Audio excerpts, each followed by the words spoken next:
I am Monica, 26 years old, and I work as a web designer, growing up in a small rural town with my grandparents, parents, and younger sister Linda. Life was far from fair. My sister, 7 years my junior, was the apple of everyone's eye. Her opinions were always prioritized, leaving me feeling neglected and unimportant. The favoritism was blatant. On Linda's birthdays, she received lavish gifts, while mine, close to Christmas, were combined into a single occasion, marked with practical gifts like books I had no interest in. When Linda started playing soccer, our parents were her biggest supporters, never missing a game or practice. In contrast, when I played my final tennis match in middle school, they were too busy driving Linda somewhere to attend. This pattern of disparity defined my childhood, fostering a growing sense of inadequacy and loneliness. Still, Linda wasn't blind to the injustice. She often stood up for me when our parents compared us harshly. Monica is good at studying and teaching. She can do anything, she'd say. After my last tennis match, she even handed me a bouquet of flowers she had picked herself, whispering, "Good job." Our grandparents, too, tried to intervene on my behalf, reprimanding my parents for their behavior. But when my grandmother passed away, and soon after my grandfather, any buffer against my parents' criticism dissolved. Linda continued to support me for a while, but as my mother began targeting her with the same harshness, she eventually stopped. "If you're always going to side with your sister, you might as well stand outside too," my mother would sneer. To protect Linda, I told her to stop defending me. From then on, Linda focused on excelling in sports and academics, becoming the daughter my parents could proudly praise. Meanwhile, our parents' finances took a hit after the funerals, and they informed me there was no money for college. My dream of studying design at university was crushed. Instead, I graduated high school and took a job at a small design company far from home. There, I worked tirelessly, starting as an office assistant but seizing every opportunity to learn from the designers. My passion for web design kept me going, and I spent weekends studying online courses to build my skills. 3 years later, I was promoted to the design team, and 5 years after that, I became a full-fledged web designer, trusted with leading projects. During this time, I rarely returned home. Visiting only brought back the sting of my parents' disapproval, so I focused entirely on my career. 8 years after high school, I received unexpected news. Linda was preparing for university entrance exams, aiming for a prestigious medical school in the city. Despite everything, I felt proud of her. When she was accepted into her first-choice school, I congratulated her warmly. "Linda, congratulations, you've worked so hard, and I admire your dedication." She thanked me, her voice tinged with embarrassment, but soon revealed a concern. The school suggested a donation. "It's not mandatory, but Mom and Dad are worried about how it would look if we don't contribute. With tuition and living expenses already being so high, they don't know what to do." Linda planned to cover her living expenses with part-time work, but I could see the strain medical school would impose. My parents, unable to afford the donation, had pushed Linda to ask me instead of approaching me themselves. Their audacity left me stunned. Even though I resented their actions, I couldn't ignore Linda's predicament. I decided to support my sister, covering the donation and entrance fees so she could begin her new life at university. Linda moved into an apartment near the campus, and since it wasn't far from where I lived, I thought she could rely on me if she ever needed help. However, as she became immersed in college life, her responses to me grew increasingly curt. I'd get messages like, "I want to eat this," or, "I need this, please buy it for me," and I would arrange whatever she needed, supporting her in ways she couldn't ask of our parents. Occasionally, we'd meet for a meal, but even then, she remained distant, engrossed in her smartphone rather than engaging with me. When I tried to talk about her studies or lighten the mood, she'd brush me off, complaining that studying was hard. Her demeanor left me bewildered. At one such dinner, I tried to steer the conversation with a light-hearted comment. "Mom and Dad probably only care about you, though," I said, smiling, but Linda suddenly stared at me with an icy expression and snorted.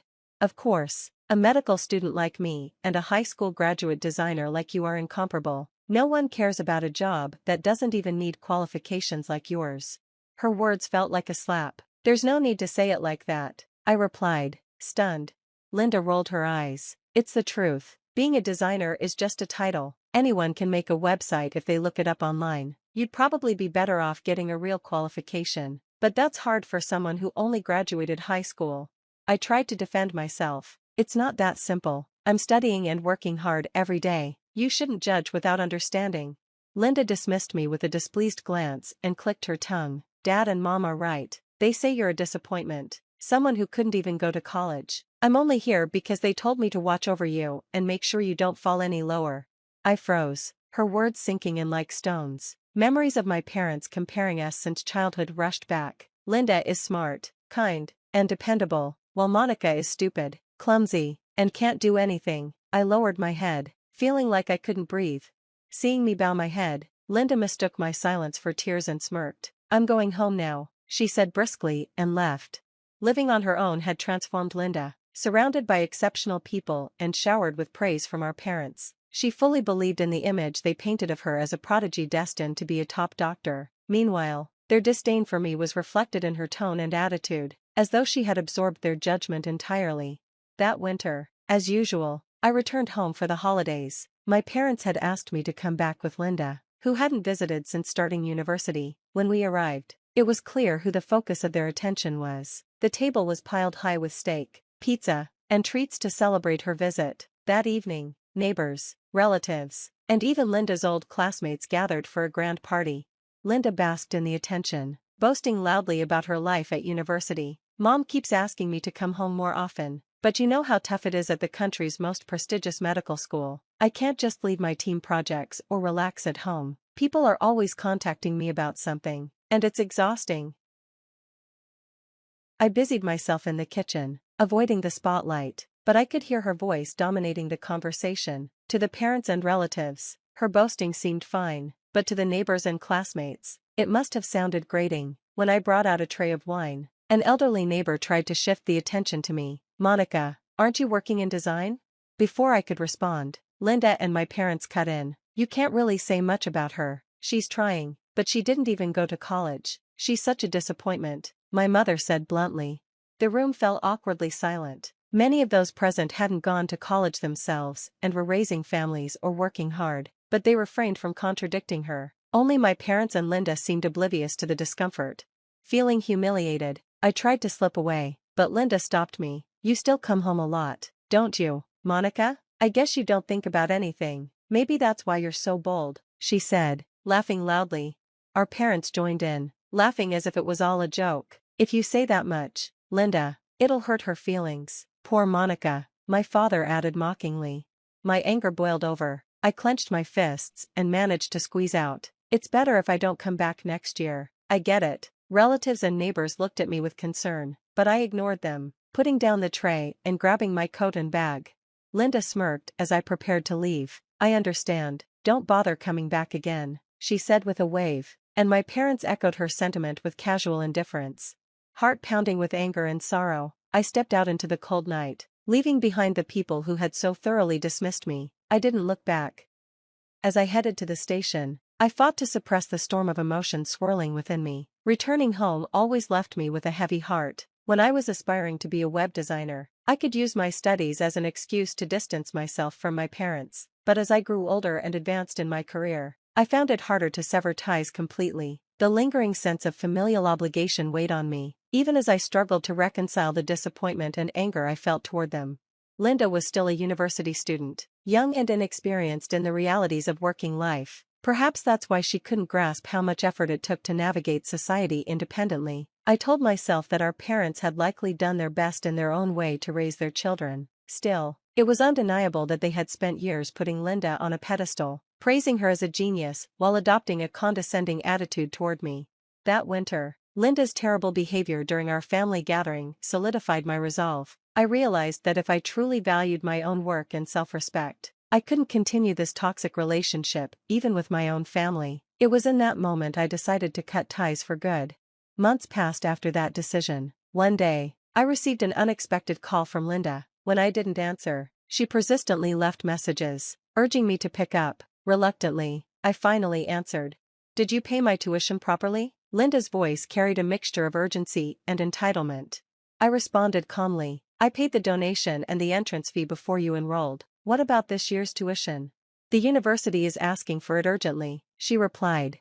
I don't know anything about that, I said. Even over the phone, I could sense Linda's discomfort. Indeed, I had drained my savings to cover her initial costs, the entrance fee, donation, and tuition for her first year. Those expenses had almost depleted my finances at the time, and I'd planned to pay subsequent fees as they came due. But after the incident at the end of the year, it was inconceivable that they would expect me to continue supporting Linda, especially after being told not to come home.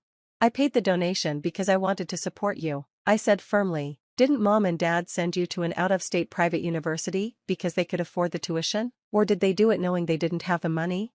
That's not it, Linda stammered. I have wealthy friends, so there are other expenses besides tuition and living costs. Mom and Dad somehow managed those, but now they don't have the money for tuition. That's why they told me to contact you. It all made sense. My parents had likely counted on my financial support from the start, especially after I advanced in my career. I had moved to a major design firm, where my skills were recognized, and my salary had increased significantly, while I had saved diligently. My support for Linda was meant to be temporary, not a permanent obligation. From the sound of it, the savings meant for her education had been squandered on her leisure activities.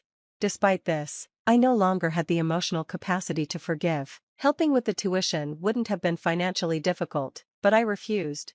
A few days later, my parents called, demanding I pay Linda's tuition. Their accusatory tone only deepened my resentment. It was clear that they didn't see me as part of the family, only as a source of money. Their lack of respect and consultation made it impossible for me to comply.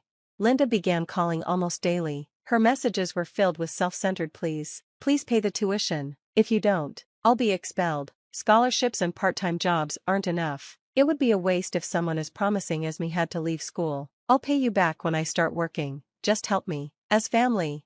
She even left absurd messages like, if you're upset because they told you not to come home, I can try persuading Mom and Dad. I saved her messages in a separate file, then deleted everything else and blocked her number. No one deserves to be treated as a doormat just because they're family. After that, I completely cut off communication with them. A relative later told me that Linda managed to secure scholarships and loans to cover her second year's tuition. However, without financial support for living expenses, she had to work part-time. Balancing work with her studies proved too difficult, and she ended up failing several courses. Eventually, she dropped out of university altogether. With no other options, Linda returned to live with our parents, but with their finances drained, there was no money to consider transferring her to another school. She didn't seek work locally either. Instead, she became reclusive, spending her days immersed in video games and lashing out at night in fits of stress. A friend who lived nearby later told me that the sounds of family arguments could be heard regularly from their house. My parents, once so proud of Linda, seemed powerless to confront her. As time went on, things only worsened. My father, under immense stress, caused a scandal while commuting to work. He was accused of groping a woman on the train, and though the case was settled without charges, he resigned in shame. My mother, who had little work experience, struggled to find a job that could sustain the family. They occasionally tried to contact me through relatives, but their messages were always the same, demanding and unapologetic. Eventually, even the relatives lost patience. We'll handle it here. Don't worry, they told me, cutting off any further attempts at communication. I heard through the grapevine that Linda and my father, both unemployed, were living in near destitution. My mother, frustrated and overwhelmed, had disappeared entirely, leaving them to fend for themselves, without any goodwill left in the neighborhood. Help from others was non-existent. Meanwhile, my life had taken a different path. My career as a designer flourished. I was invited to join a major project that would leave my name known in the industry. With the project wrapping up and my savings secure, I decided to pursue a long-held dream, taking university entrance exams. Now, I plan to study business management, with the goal of going independent in the future. For the first time in years, my heart is racing with excitement for the challenges ahead.